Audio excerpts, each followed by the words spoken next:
Good afternoon, sir. A very good afternoon. Let's proceed with the interview. We have today with us Mr. Akhil Shahani, who is the Managing Director of the Shahani Group. Uh, Sir, can you please introduce yourself at the start of the interview, and then we can proceed with the questions. Thank you. Yes, my name is Dr. Akhil Shahani. I've done my engineering in Tadamul Shahani Engineering College in Bombay, done my MBA at Kellogg, Northwestern University Business School, and I've done my PhD from University of Liverpool. And my area of expertise is student employability. I've been doing a lot of research on how students get employed in this country, which is very key to what we've been doing in the college system that we've created under the brand name Tadamul Shahani Center for Management. My family's been on the board in the space of education for the last 60 years. We're on the board of 28 iconic colleges around Bombay. So we know our education quite well. Thank you.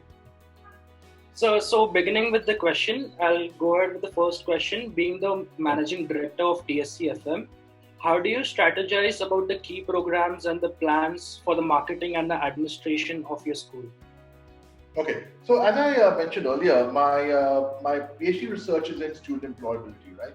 So the reason why we started Tadamul Shahani Center for Management was to find ways to create an education model that makes students much more employable. As you probably are familiar with, is that almost 80% of students who graduate in India are considered not employable. And we said, let's understand why is it not the case. I mean, there are a lot of colleges out there. Why are they not able to come up with employable graduates? What we did is that before we started TSC-FM, we did a research around 150 recruiters around India to understand what they want in an employable graduate. And we discovered that all recruiters basically want someone with an employable personality. That means that somebody who's got strong communication skills, strong team working, strong critical thinking, is very proactive and has got a very professional work ethic.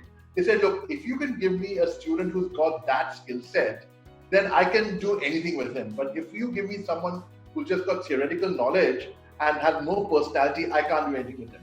So what we said is that we're going to create an education model that makes students employable by building up these 5 parameters which I just discussed, along with giving them the actual knowledge of, let's say, an MBA or BBA or banking or whatever the course is.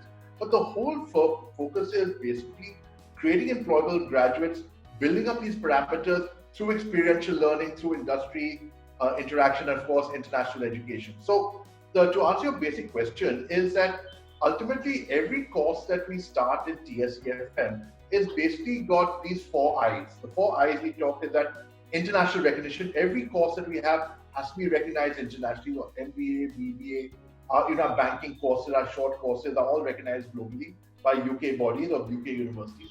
Second thing is industry interaction. We are one of the few institutions which have a deep partnership with CII and industry bodies, and we have a constant flow of industry people coming to teach our students. A lot of our faculty have worked in industry, so they are able to teach from experience. The third part is an innovative teaching model. So we're the only institution which has mobile apps that allow students to actually work on mobile apps while they are studying. We have this Ask Careers app ecosystem of banking and BBA and all, where the students will use their mobile apps to learn content in the daytime and come to class for interactive sessions. That's innovative teaching.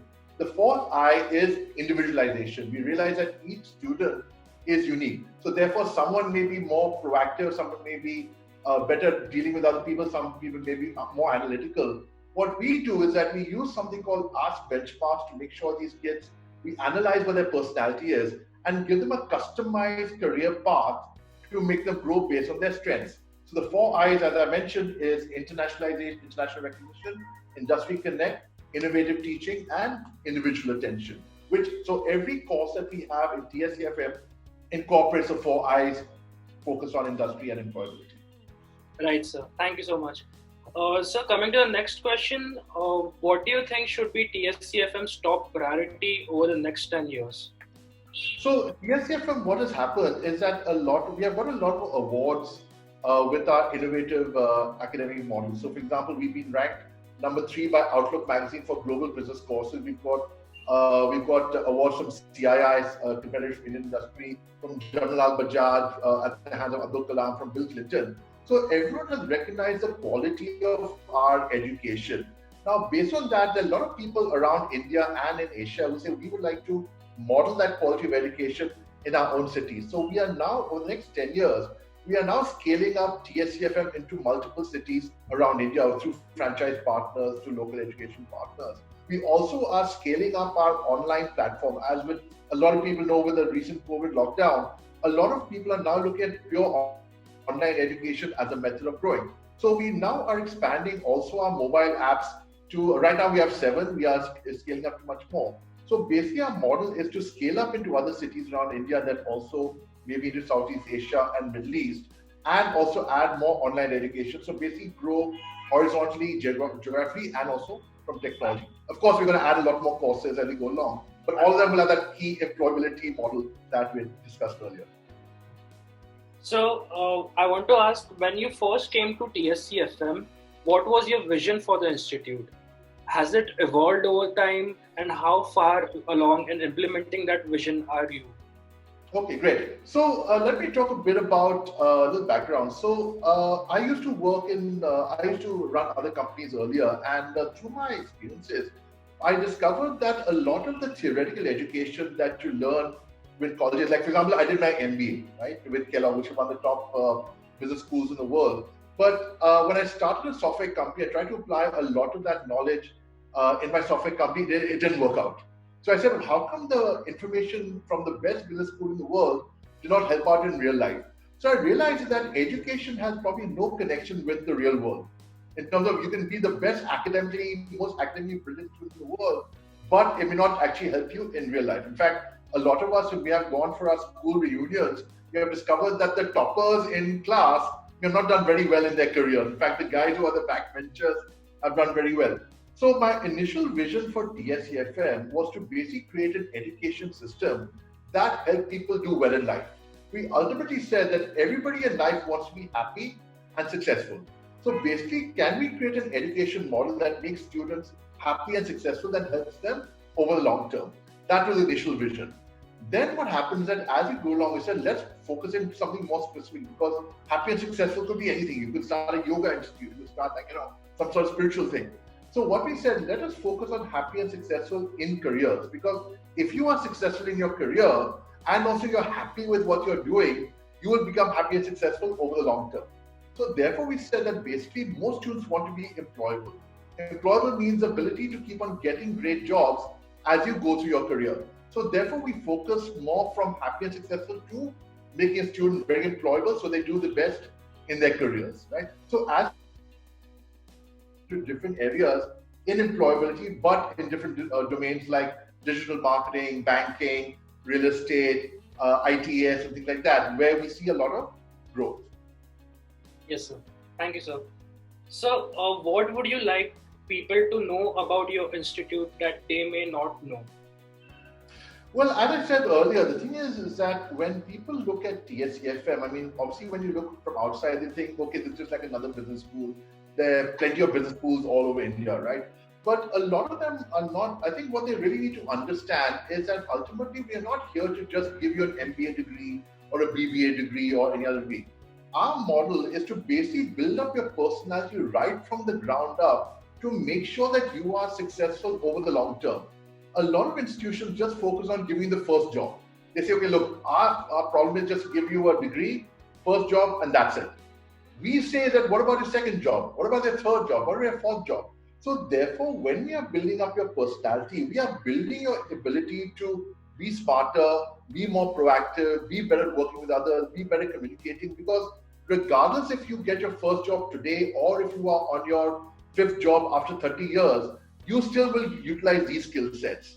Now, this is stuff that people will only experience once they're part of TSCF, and not something that you will know outside. It's like when you walk into a restaurant and you discover that you've had the best butter chicken ever, but it's not something that you know coming into the restaurant. Only once you've experienced it can you say, wow, this, I can't believe this. The same way is that only once you come into TSCFM and experience the sort of education that we have, it's very difficult to explain to an outsider unless they've experienced it. So that's Yes. what people should know about. Yes. So, coming to the next question, how do you tend to establish a healthy relation and environment in your institute? So we are one of the a few student-driven institutions, because ultimately, if we want our kids to be future leaders, they have to be involved in their own education. It's not the old education model where we know everything, the student knows nothing, and we just keep on giving them gyan. What we believe is that if we trust the students, and trust most students are very trustworthy. I mean, at the end of the day, they all have their own ideas, they have their own incentives. So what we say is that we ask them in the beginning, okay, tell me, how do you want your education to develop? We know we all want you to do very well in life, and we all align them to do them very well in life. But then we say, okay, like now that we know that you want to be employable, like what we want to help you to do, but what's your experience going to look like? What are the sort of industries that you want to visit? What are the sort of things that you want to learn? How do you want this college to function? So, for example, developing a canteen, doing NGO projects our students are doing. They've been helping us sort of market the institution as well, because they believe that they've got the best quality education they want to share with others. As they are getting involved in the operations of the institute, they develop their own leadership skills, because the more they're involved in their own education, they take responsibility for the education and the responsibility of the experience of people around them, right? To give an example, like let's say somebody says that, okay, look, I want to have the best canteen, and I want to be able to, let's say, have the best biryani in Bombay. I said, fine, you want the best biryani, good. But it's going to cost you $400 to get those ingredients. So therefore, will there be people in the institution who will buy the best biryani for $400? Or do you want to make it more accessible to others and price your biryani, let's say 150 rupees?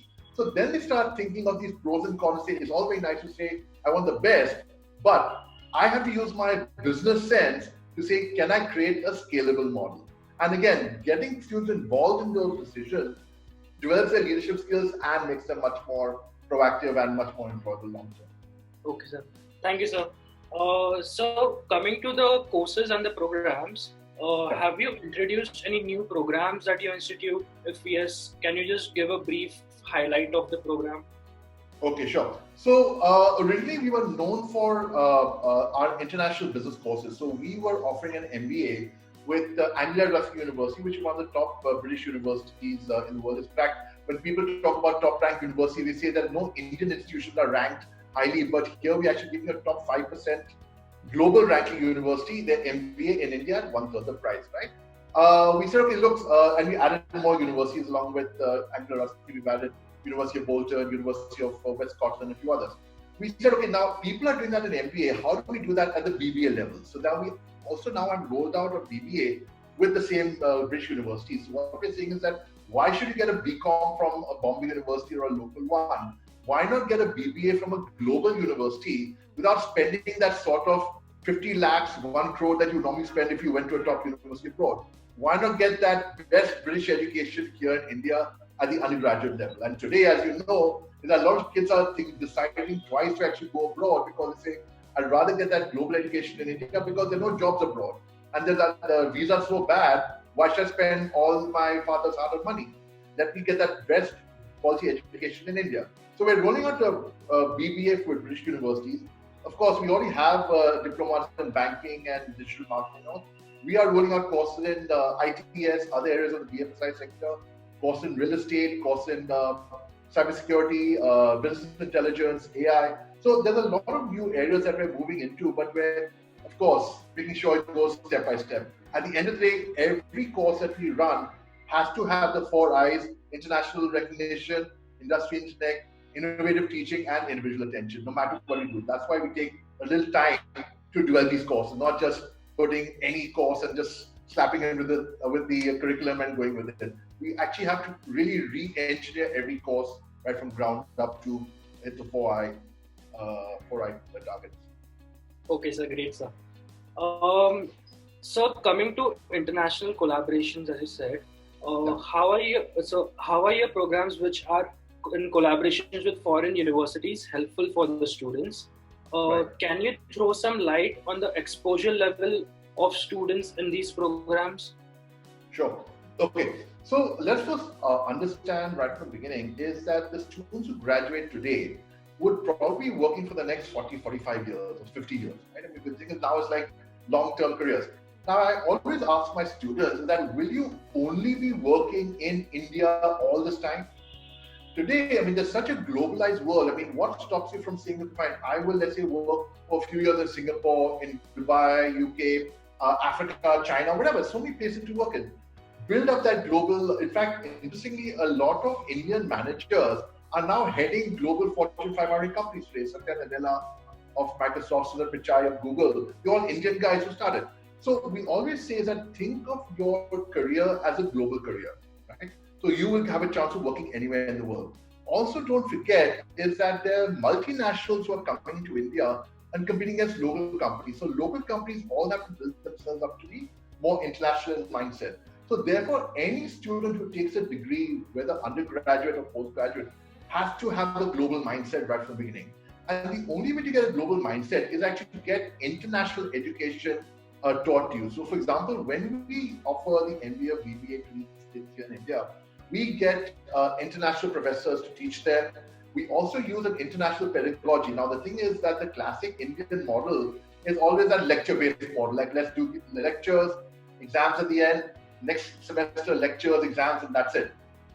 UK education is very different. In the UK, if you have 100 learning hours, only 30 of those hours are in the classroom.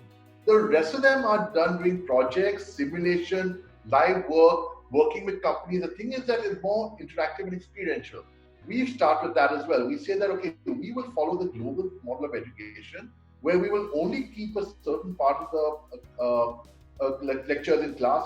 Most of it will be projects and experiential learning. And that best of breed global education is what we bring into India, which is why we were ranked the Outlook among the top business schools in India for global courses. So all our courses have that international aspect. And also don't forget is that if you go to, let's say if you want to get a job in Singapore, right? Or you want to get a job, let's say in China.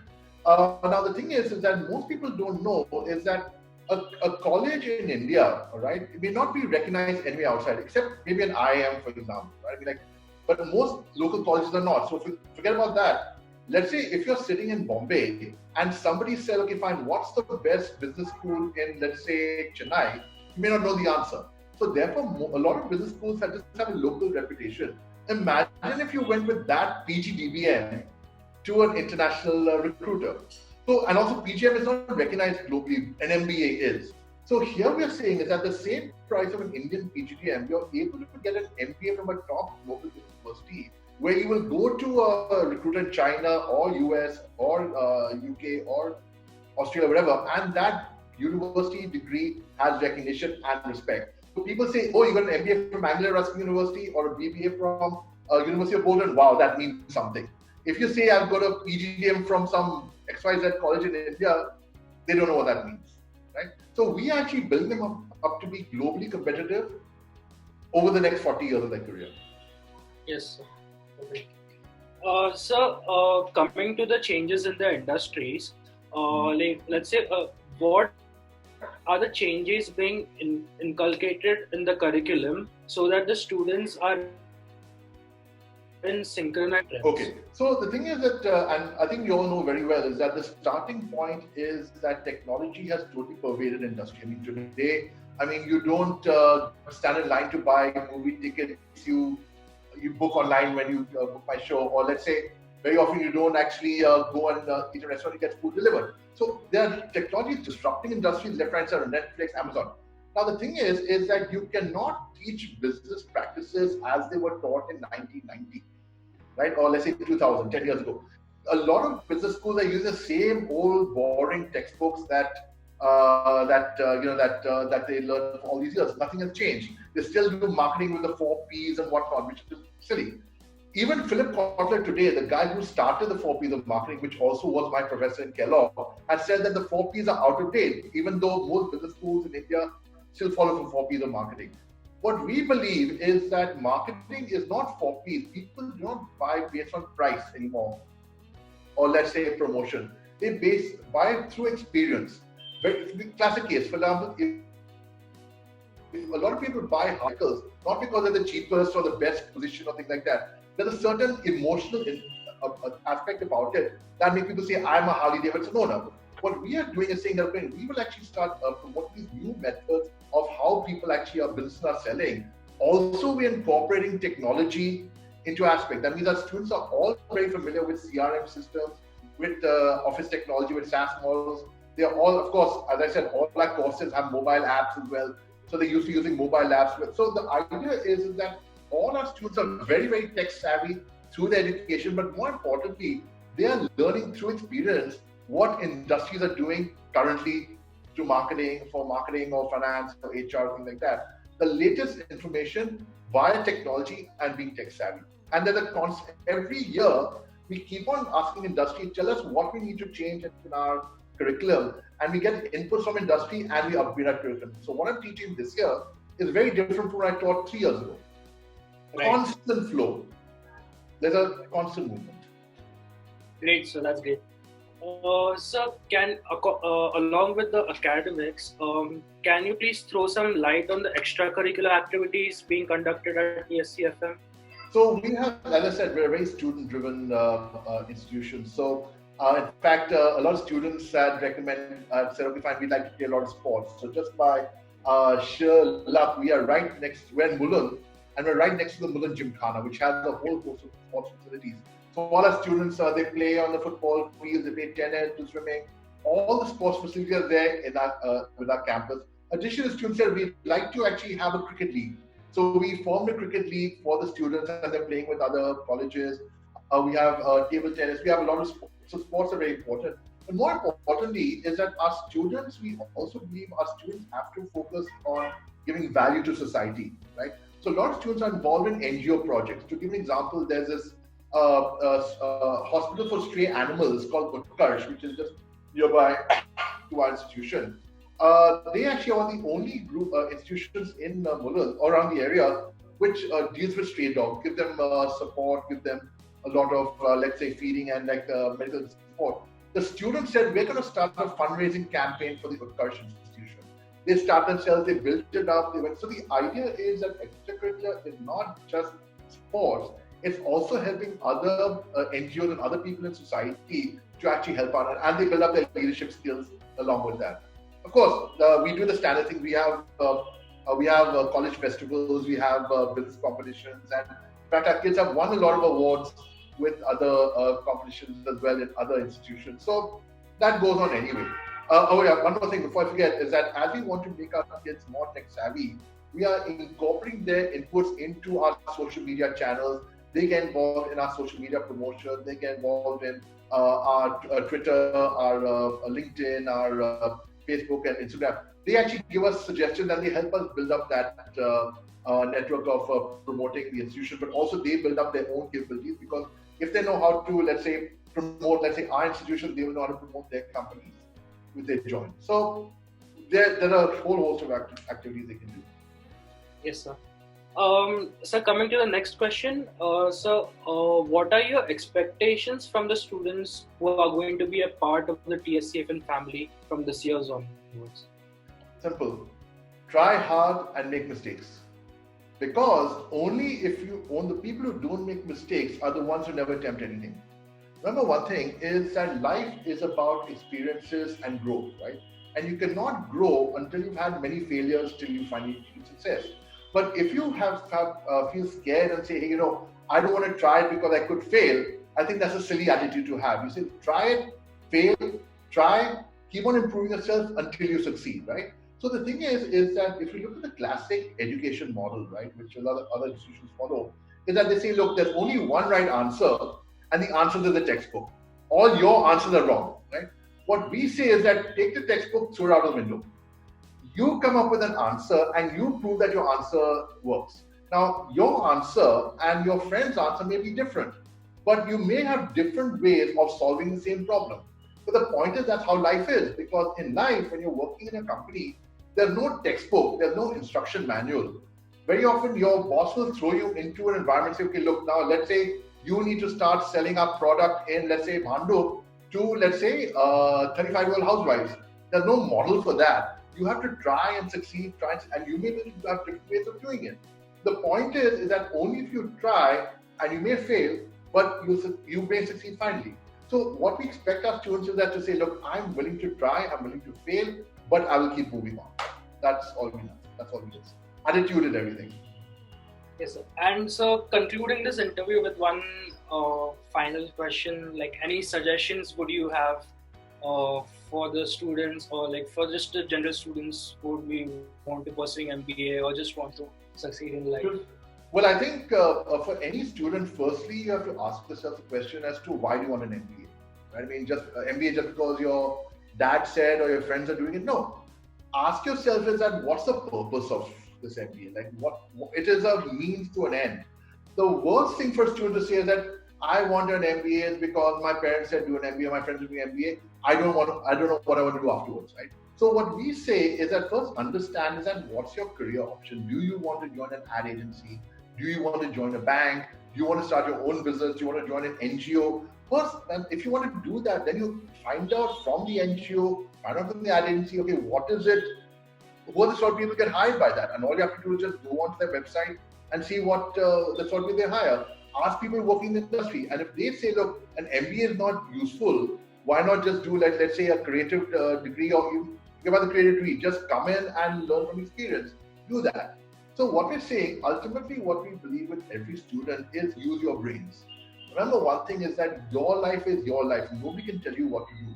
So my basic message to every student is that whenever you decide something, use your brains. Don't just blindly follow other people. Do some research, understand what's out there, understand what your goal is, and then work backwards to figure out what's the next step towards that goal. And use your brain. Don't just say, my friend is doing that, or my uncle is saying do that. Apply your mind. So basically use your brain. So one line to every student, use your brains. That's it. Okay, sir. Thanks a lot, sir, for your time, and thanks a lot for this wonderful interview. It was very learning. It's a learning process for all of us, for the students also, getting to understand your views as well from the college perspective. So thanks a lot for your time, and that's about it. Thank you very much. I hope it was useful to you and your readers and your students. Thank you very much. Thank you. Bye-bye.